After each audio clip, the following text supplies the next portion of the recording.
गुजरात के वडोदरा में बाढ़ की स्थिति का जायजा लेने के लिए आम आदमी पार्टी के national joint secretary Gopal Italia बाढ़ पीड़ित इलाकों के दौरे पर पहुंचे।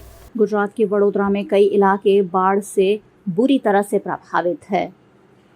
उन्हीं के बीच आम आदमी पार्टी के नेशनल जॉइंट सेक्रेटरी और महाराष्ट्र प्रदेश के सह प्रभारी गोपाल इटालिया पहुंचे। आम आदमी पार्टी के नेताओं के साथ वडोदरा अध्यक्ष अशोक ओझा, वडोदरा लोकसभा अध्यक्ष वीरेंद्र रामी समेत के नेताओं की उपस्थिति रही। इस दौरान उन्होंने मुक्तानंद इलाके में सयाजी सोसाइटी का दौरा किया। सयाजीगंज इलाके में आने वाले महाराजा नगर, रणजीत नगर समेत के कई बाढ़ प्रभावित इलाकों का आम आदमी पार्टी के नेताओं ने दौरा करते हुए उनकी स्थिति की जानकारी ली।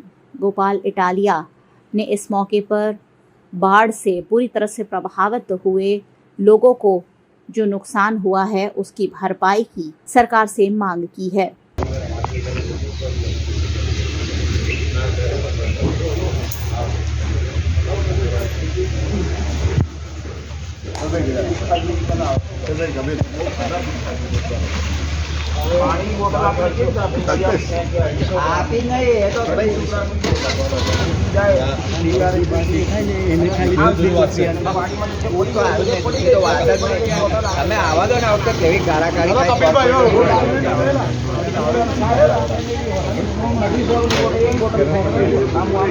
વડોદરાના અલગ અલગ વિસ્તારમાં આજે અમે આખી ટીમ સાથે મુલાકાત લીધી છે।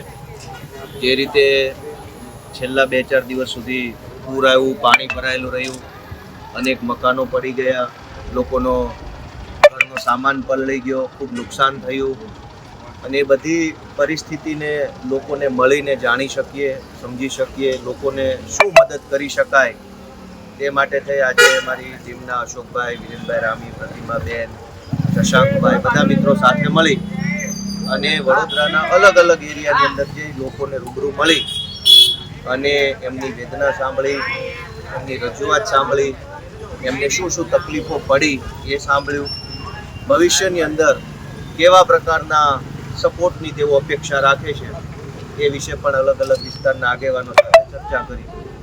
ખાસ કરીને જ્યારે આ વડોદરાના અલગ અલગ વિસ્તારના લોકોને હું મળ્યો તો 2-4 વાતો એમની પાસેથી ખાસ જાણવા મળી કે સરકારી તંત્ર તરફથી કોઈ પણ પ્રકારની સહાય લોકો સુધી પહોંચાડવામાં આવી નહીં। દરેક લોકોની એક જ ફરિયાદ છે કે પાણીની બોટલ સુધી પણ કોઈ વ્યવસ્થા કાંઈ થઈ શકી નહીં। છોકરાઓ પણ ભૂખ્યા રહ્યા, નાના બાળકો, ઘરડા માણસો ભૂખ્યા રહ્યા અને અનેક પ્રકારની તકલીફો લોકોએ વેઠવી પડી।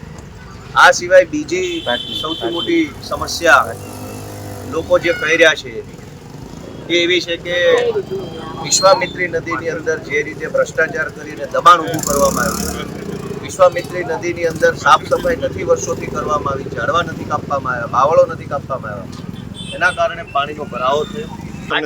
ચારે બાજુ પાણી ભર્યું હતું। બધા જે લોકો છે મહાકાલી નગર થી લઈને ઝુલતાપુરના લોકો બ્રિજની નીચે રોકાયા હતા બધા, પણ આજ સુધી એવું નહીં થયું કે બધી જગ્યાએ સોસાયટીઓમાં બાકીમાં જેટલે બી બહાર તમે જાઓ ને ત્યાં પાણી આપતું હતું, જમવાનું આવતું હતું, પણ અહીંયા કોઈ પાણીનો પૂછવા નતા આવતા। અમે તો એવું કહીએ છીએ ને કે કુદરતે આ જે હાનિ પહોંચાડી એ કુદરતે નહીં, આ માનવ સર્જિત લોકોએ જાનબૂજીને હાનિ પહોંચાડી છે। એનું કારણ છે કે વડોદરા પહેલાંથી જ પાછળ હતું અને આ બીજેપી સરકારે એના 5 વર્ષ પાછું ધકેલી દીધું છે, કેમ કે એમને વડોદરાનો વિકાસ થાય, વિકાસ તો કરતા છે જ નથી, પણ એ વિકાસ એમને ગમતો બી નથી।